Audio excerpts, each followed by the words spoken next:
sauver ay dund ña nga xam ne ñi ngi dëkk ci HLM Maris ñu mën a génn ci seen teeyu bakkan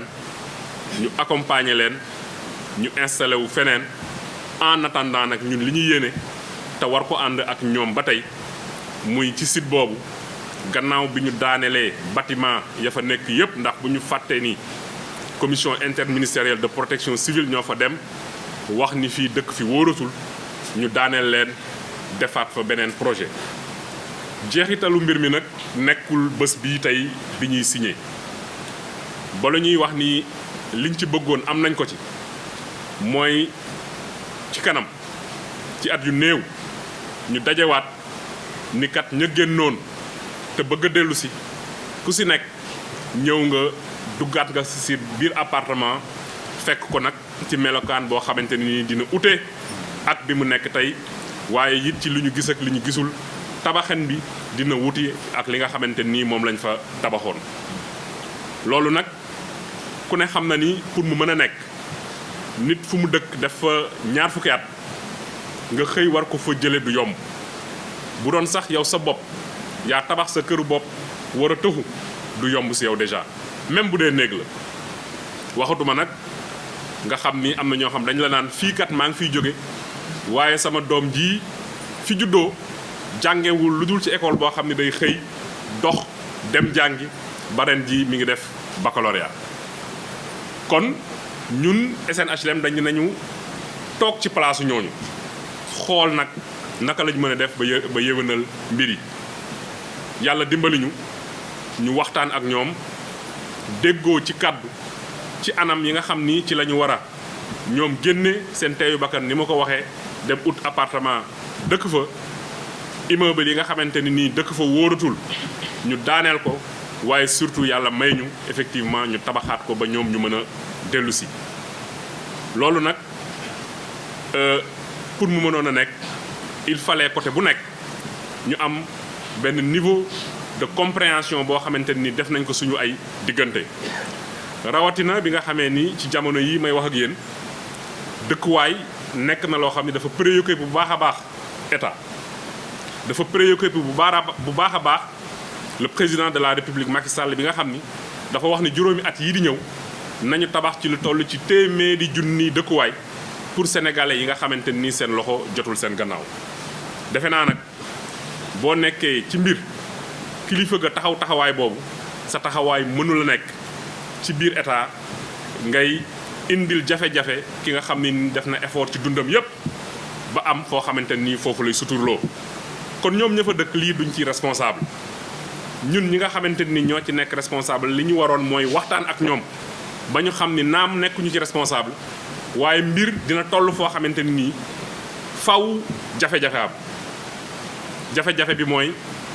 état bi nga xamante ni ci kàddu le préfet du département ici présent monsieur Aline Badara Samb waxoon na ni dëkk fa wóorul te loolu nag rôlu état la su gisee sénégalais mu am risque boo xam ne mi ngi jëm ci moom ak lu mu mënti demee da nga ci war a taxaw ba sauver ko ci risque boobu waxtaane nañ ko déggoo nañ ci conditions yi nga xamante ni ñoom ci la ñuy génne ci la ñuy toje bâtiment yi ak yan conditions la ñuy dellusee li des rek mooy ñun ñëpp parti yëpp ñu engagé wu li nga xam ni moo nekk ci biir tëralin bii nga xam ni signé nañ ko ñu fexe respecté ko ba ëllëg kenn du taxaw ni kat parti bi respecté wul wàllam loolu nag dañ ci am gannaaw bi ñu ci gisee gis-gis bu leer ci kilifa réew mi gis ci taxawaayu kilifa yi nga xam ne jokkoo nañ ci ak ñoom muy le ministre de l'urbanisme muy le ministre de l'intérieur Aly Ngouille Ndiaye bi nga xam ne accompagné nañu bu baax a baax ci dossier bi muy le ministre de l'économie et des finances parce que ku si nekk am na rôle booy jouer pour que fii ak fa ñu jëm muy delloowaat ñii ci seen ay moomeel mbir yi ban jafe-jafe bañ ci am kon ñi ngi dellu rek di santaat yàlla di ñaan bés boobu nga xam ne ñun ñëpp tey jii xëy na def nañ ko objectif muy tabaxaat nit ñi delluwaat seen place yàlla def ci anam ak ci nu mu gën a gaawee yàlla defal na ko ndax bu fekkee am na koo xam ne yàkkamti na ko mooy SNHLM ndax bu fekkee société dañuy wax ni dafa nekk ci jafe-jafe ba pare nga am weer bu jot jël téeméer wala lu ko jege ci ay millions di ko fayalaat ay nit ay location ba pare perte bi nga xam ne ci mbir mi amagum nga ci léegi mu jege ñeenti milliards yaakaar naa ne ñun lu ci war a doon suñu taxawaay ngir mbir yi gaaw incha allahu taala dinañ ko taxaw ba satisfaction bi nga xam ne moom la ñu bëgg ñii nga xam ni ñi ngi leen di ci turu état préfet mën na ko def waaye mën naa ko tàmbalil di leen masawu bu baax a baax di leen jéggalu ci li xew te ñoom nekkuñu ci responsable waaye mu nekkaat occasion aussi ñun ñëpp Sénégal ñu xam ne acte booy posé tey fexeel mu rafet fexeel mu baax ndax ëllëg mën na la dabaat te bu la dabaatee lam lay jural ci coono mooy ëpp fuuf la nga xam ni soo ko defoon ci effort problème boobu du am kon maa ngi dellu sant ñëpp di gërëm ñëpp waaye surtout nag di wax alhamdulilahi rabil alamin poñ bu njëkk bi problème de sécurité parce que dëgg la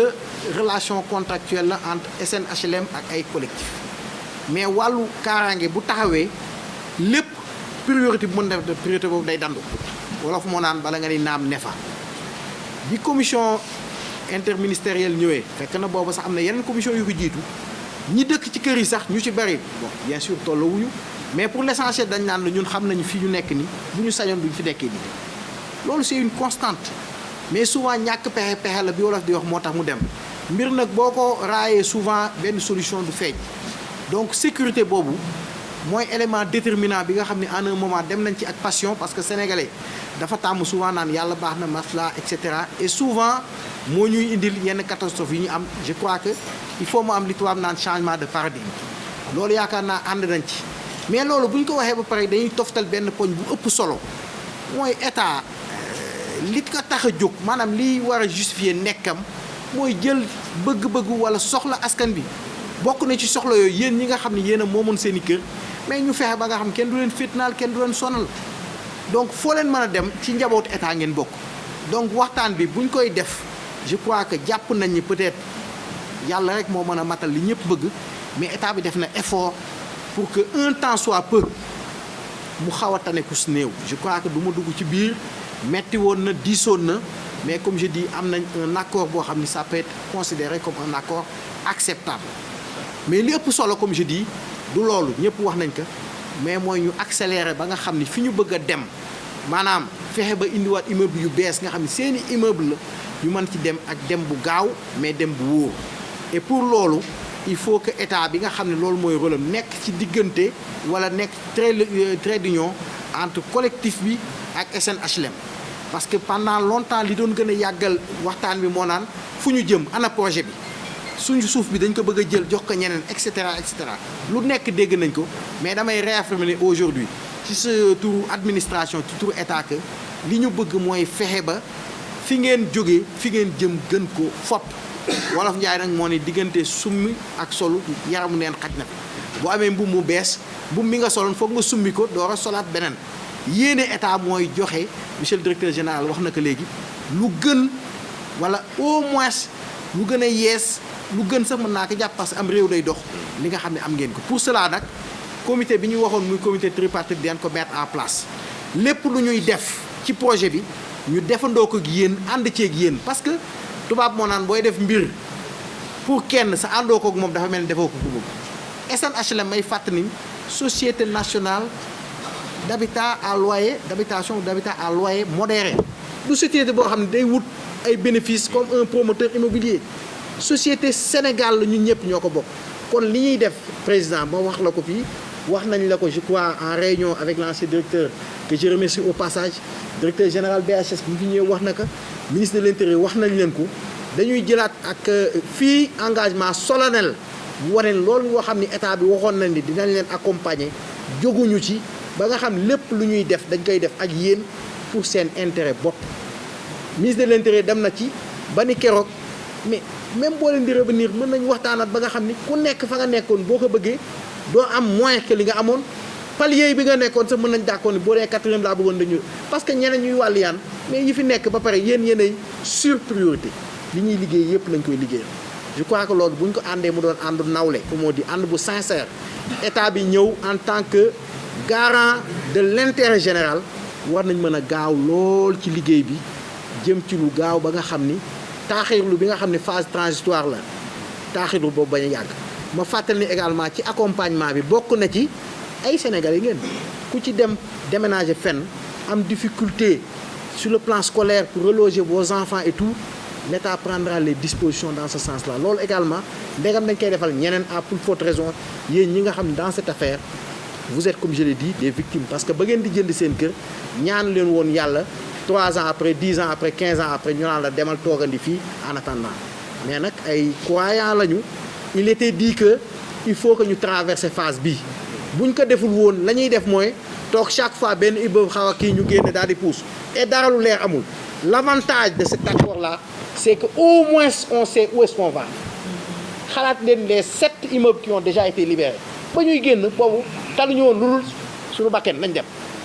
mais au moins cette fois-ci on a un process qui est lancé et on espère aboutir rapidement à une solution définitive kon nag bu ñu dara détourné xuloo moom passé woon na jarbaatu madame Mbacke yi nekk kër gi dama koy indi yóbbu dama leen yóbbu seen kër bàjjen parce que maa ngi koy tooñ naan ko suma doom yi public lañ nekk ñu dem seet wala ma indi ko suma kër mu toog fa def fa kii bu baax a baax a baax loolu mooy Sénégal ñun ñëpp benn lañu loolu la président de la République di wax les autorités administratives sont à votre service ñaanuñu yàlla def dara état bi ñaanul yàlla def dara loo xam ni da koy yëkkati lu diis wala lu mekk di ko def citoyen waaye nag comme ni ko tubaab bi waxee piqûre sax quelquefois boo koy def nit ñi au moment bi muy dugg dina xaw a saf tuuti rek mais au finish c'est pour l'intérêt de la personne vraiment maa ngi leen sant di leen gërëm di leen baalu àq di mettre également à votre disposition. ñu dellu sant buur bi yàlla subhanahu wa taala moom mi nga xam ne moom doo nga am doole nag moom doo nga am doole ñu ngi koy sant bu baax a baax ndax tey c'est la paix des braves amul ku gagné amul ku daanu ñun ñëpp ñoo bokk joxante loxo ndax nii dong la mën a demee nag nii dong la mën a demee autorités yi nga xam ne nii ca kaw ba ci suuf ci président de la république jaar ci ministres yi différents ministères yi nga xam ne mbir mi jaar na ci seen loxo liggéey nañu ci ñu ngi leen di sant waaye ñi ngi sant DG nag DG monsieur Mbengue ñu ngi lay sant di la yóbbante suñu sant ci suñu xalifa sëñ Mbaye Sy Mansour di la ziyaare ci gàmmu gi di la xamal ne comme ni ma ko waxee keroog rek yaa gaaw ñu gaaw ndax olof Njaay daf ne cin bu naree neex bu baxee xeeñ te wax dëgg yàlla salle bi bari nañ fi tànk salle bi xam nañu lool réunion nañ fi 9h réunion fi 20h réunion fi 22h am na rencontre yoo xam ne bu ñu ko fa masaan def bu ñu génnee dañuy déprimé te bi nga ñëwee benn yoon nga ñu recevoir fii deuxième fois bi mooy signature d'accord kon yow yaa ngi ci fast track ñu ngi lay sant di la gërëm yaa gaaw di gaaw may dellu si itam di wax ne préfet heureusement sax dem na moom dama ko xaw a ragal comme dem na ma ñi may wax ma koy xamal ne état bi def na ay effort waaye ñun ñi def nañ effort yu bari ndax bu leen fàtte ne ay victimes lañ comme ni ko DG waxee léegi Sénégal gépp waxee ko ne ay victimes lañ victimes yoo xam ne bàyyi nañ lu baree bari ndax bu leen fàtte ne digg année scolaire lañ ñu mën a génn nii te nangu nañ ko li ma waxoon préfet mooy bu ngeen ñu sécuriser ñu suñu alal muy suñu kër ndax kër dafa sax ci xol te sécurité xam nga mooy lan mooy nekk ci biir kër bu gan ñëwee ne salaamaaleykum ana waa kër ga lañ koy wax kenn du ko ne ana waa mbedd donc ku la bëgg a jël sànni la ci mbedd da ngay mel ni béy yu ñu bëgg a tabaskee rek ba muy nangu ne moom li mu bëgg a def jaaduwul donc kër noonu mu saxe ci xol noonu la nekkee sécurité mënumaa nangu man kuy naan damay gàddu sécurité nit ci gàddu sécurité boobu dama koy jël teg ci mbedd sécurité doomu aadama mooy mu ne ci biir kër dignité doomu aadama mooy muy yeewoo ci biir kër li ma ko waxoon mooy bu ngeen ñu sécuriser suñu avar police du fa ñëw gendarmerie du fa ñëw ñun ñooy génn bu civilisé boo xam ne nii bu progressif lay doon ndax situation yi bokkuñu am na ñoo xam ne tey mën nañoo gàddu mer gàddu génn mais am na ñoo xam ne tey boo leen bëggee génne ne leen génnal tey suba day jafe loolu ñi ngi ñaan ci buur bi yàlla nag moom mi borom doole moom képp moo am doole kuy jaay doole rek daf laa compal tuuti ci doole yërmande bii nga xam ne moom la DG traité dossier bi ak humanité ñi ngi ñaan ci buur bi yàlla bu yaakaar tas ndax bàyyi nañ lu bari ñu nit bàyyi nañ lu bari yàlla bu ñu suñu noon reetaan te li nga xam ne xëy na ci loxo monsieur Mbengue la ko yàlla jaarale ay DG jaar nañ fi ndaxte ñun def nañ réunion ak Wade def nañ koog Kassé def nañ koog moom bu dee ci moom la ko yàlla jaarale yàlla na ko ci yàlla may ndam may ñu ci ndam ba suñu noonu duñu ci reetaan duñu dellusiwaat fii ne engagement yi ñu jëloon ca télé ba kat nangam ak nangam ak nangam donc loolu rek lañ ci amoon lu ñu war a wax di sant nag balaa dara xew collectif ba njaboot gee ñu bàyyi am nañ ca ñu jaaxle trop ndax xamuñu information bi ñu am ñun ñi ñëw ci réunion yi peut-être ñoom amuñu ko jaaxle nañ te tiit nañ te lii nii am na ci ñoo xam ne yaakaaruñu ko donc li nga xam ne moom la ñuy ñaan rek mooy yal na li ñu tàmbali nii yal nañu ko tàmbali ci bismillahi rahmaani rahim eggale ko ci alhamdulilahi rabbil alamina yàlla bu ci cat dugg jërëjëf